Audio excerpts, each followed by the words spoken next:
Halo teman-teman semua, kembali lagi bersama saya Dinar Nudi Mudakir dengan nomor induk mahasiswa 0484461101. Di video kali ini saya akan memaparkan tugas 3 dengan materi kuliah pemrograman berbasis web, di mana di dalam tugas 3 kali ini ya, ini merupakan penerapan di dalam penggunaan file PHP MySQL ya, yang mana nantinya akan digabungkan dengan file HTML, JavaScript, CSS, dan juga termasuk Vue.js. Ya. Nah, ini file-file yang perlu dipersiapkan di dalam praktek tugas 3 kali ini. Kemudian kita diharapkan untuk melakukan instalasi exam dan saja membuat database dengan nama database pendidikan, dan juga di dalamnya terdapat tabel yang diberi nama mahasiswa. Nah, dari tabel tersebut ini diusahakan minimal ada 5 isi. Nah, yang mana sebelumnya ya untuk penerapan tugas 3 ini sudah saya coba terlebih dahulu ya. Dan di video kali ini saya akan menerapkan ya, mempraktekkan bagaimana alur dari tugas 3 ini berjalan. Nah, yang pertama-tama ya, ini adalah memastikan bahwasannya software exam ini sudah terinstall di dalam komputer kita ya.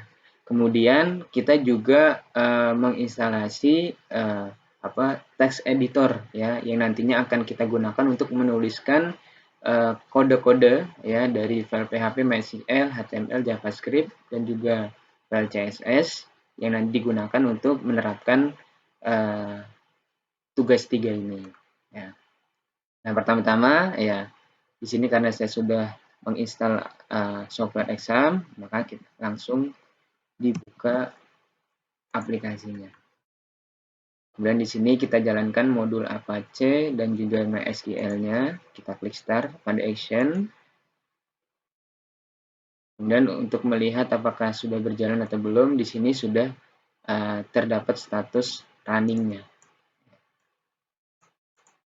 Nah, atau kita untuk memastikan apakah itu sudah bekerja, ya, kita bisa tuliskan di browser kita dengan perintah localhost php myadmin. Nah, nantinya akan muncul tampilan seperti ini. Ya. Nah, kalau ketika sudah keluar tampilan seperti ini, ya langsung saja kita ikuti perintahnya untuk membuat database pendidikan dan juga nama tabel mahasiswa. Untuk membuat database baru, di sini kita klik new, ya. Kemudian tuliskan nama database-nya. Di sini database pendidikan, kemudian langsung kita create.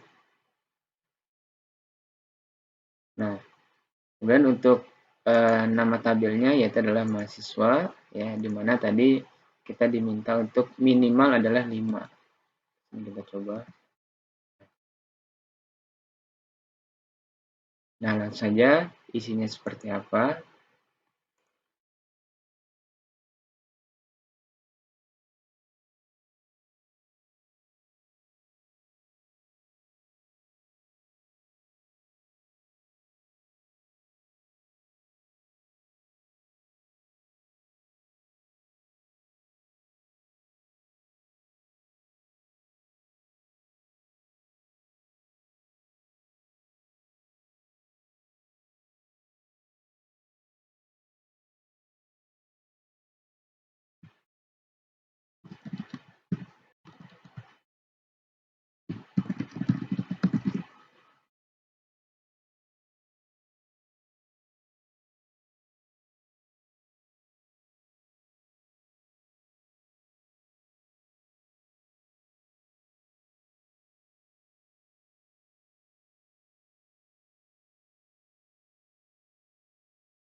Nah, kalau sudah kita buat, ya, kita klik save.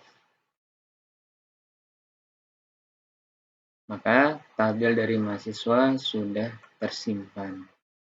Nah, sini sudah terlihat ya. Nah, di sini kita akan menjadikan name itu sebagai primary key-nya, dan untuk nomor ini sebagai unique key. Nah, untuk mengisi dari nama dari struktur tabel ini, ya sini kita klik insert, dan sini kita tuliskan untuk nomornya, ya value-nya kita isi 1, dan namanya bebas ya, untuk pengisian datanya ini bebas.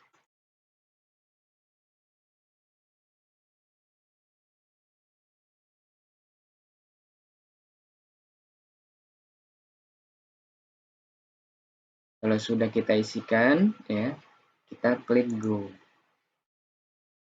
Dan kalau kita ingin melihat ya, hasilnya, ya di sini ya sudah terlihat data dari tabel mahasiswa. Yang pertama Anton, laki-laki 2025-2001 untuk NAM-nya dan Kota Jakarta angkatan 2003. Nah, kalau kita ingin menambahkan lagi, tinggal kita klik insert kembali, kemudian kita masukkan datanya.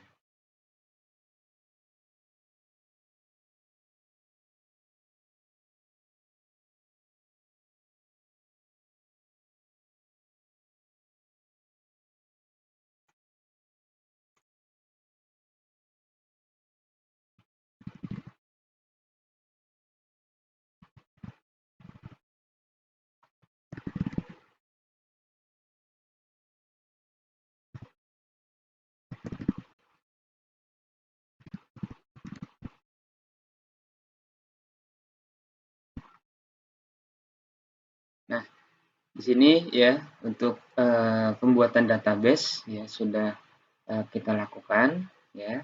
Di sini sudah terdapat nama database pendidikan, kemudian nama tabel itu mahasiswa ya, terdiri dari strukturnya yaitu ada nomor, nama, jenis kelamin, name, kota, dan juga angkatan. Dan di dalam tabel terdapat data masing-masing dari nama-nama mahasiswa ya, yang kita tuliskan.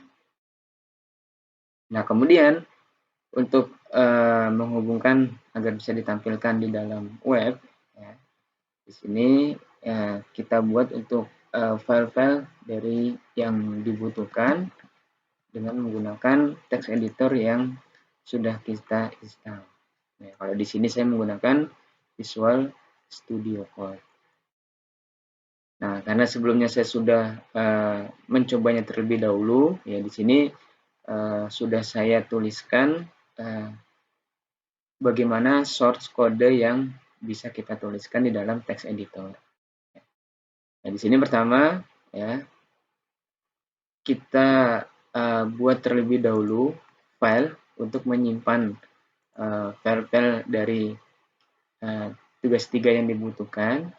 Ya, untuk menyimpannya di sini kita arahkan ke local disk C, kemudian exam, dan htdocs. Ya. Nah, di sini kita buat folder pendidikan.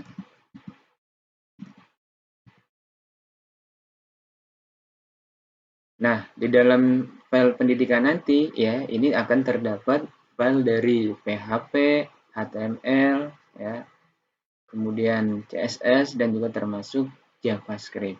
Ya. Di sini saya akan membuat folder dari CSS, kemudian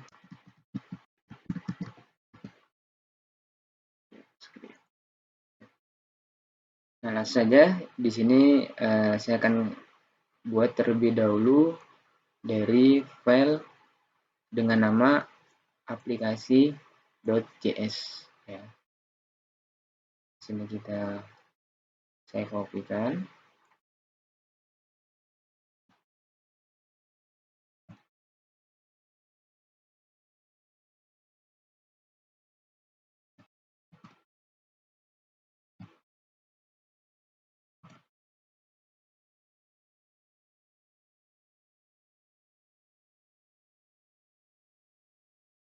Nah, kemudian setelah kita tuliskan struktur dari file aplikasi CSS. Di sini save di dalam tempat directory yang sudah kita buat tadi, yaitu dalam folder exam, htdocs, dan pendidikan. Sini karena extensionnya JavaScript, kita masukkan ke dalam folder JavaScript. Ini kita tuliskan. Nah, kemudian yang kedua, kita buat halaman baru. Sini membuat file dari PHP. Ya, di sini saya menggunakan nama proses.php.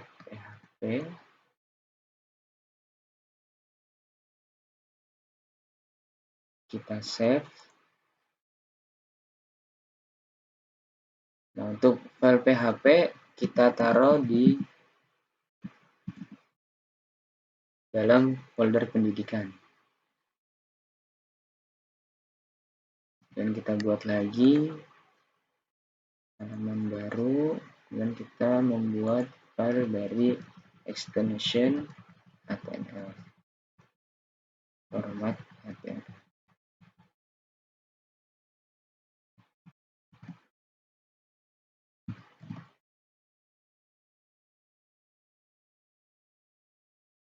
Nah, kalau sudah, ya, kita save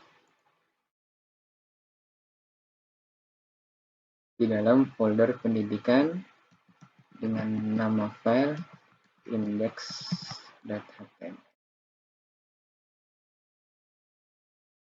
Nah, yang terakhir, ya, yaitu kita tuliskan, di sini saya mengcopy dari file CSS yang saya beri nama filenya yaitu HTML.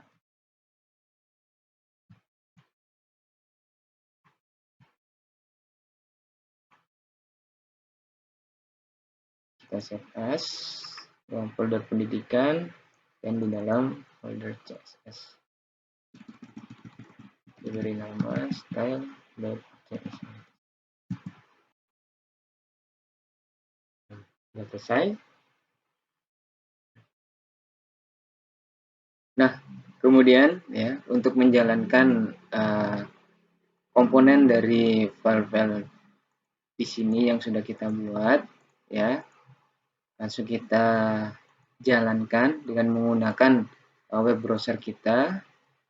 Kemudian di sini kita tuliskan localhost garis miring. Nah, ini dituliskan folder yang ada di dalam htdocs yang sudah kita buat tadi, ya. Karena di sini tadi saya membuat dengan nama pendidikan, ya, maka ditulisnya adalah sesuai dengan yang sudah kita buat. Kemudian kita enter. Nah, maka akan keluar tampilan dari database yang sudah kita buat tadi. Ya, di sini ada Anton, Dodik, Yulia, Mawar, dan juga Agus. Ya, ini sama. Ya, isi dari halaman HTML dan juga database yang sudah kita buat ini sudah sinkron. Nah, oh ya, sebelumnya saya kelupaan. Jadi untuk di dalam tugas 3 ini, ya, untuk penggunaan file JavaScript yaitu view.min.javascript ini jangan sampai ketinggalan, ya. Nah, jadi tetap diadakan karena ini nantinya akan ngikut di dalam kode yang sudah kita buat. Nah, ini adapun untuk scriptnya, ya, di dalam folder JavaScript dan dengan nama view.min.js. Nah, untuk Axios di sini kita menggunakan yang online, ya. Jadi kita tinggal menuliskan alamat dari Axios itu sendiri. Nah, demikian itu saja yang bisa saya sampaikan dalam pemaparan tugas 3 mata kuliah pemrograman berbasis web, ya. Saya mohon maaf ya apabila masih banyak kekurangan di dalam pemaparan tugas ini. Ya, sekali lagi saya ucapkan terima kasih. Ya. Assalamualaikum warahmatullahi wabarakatuh.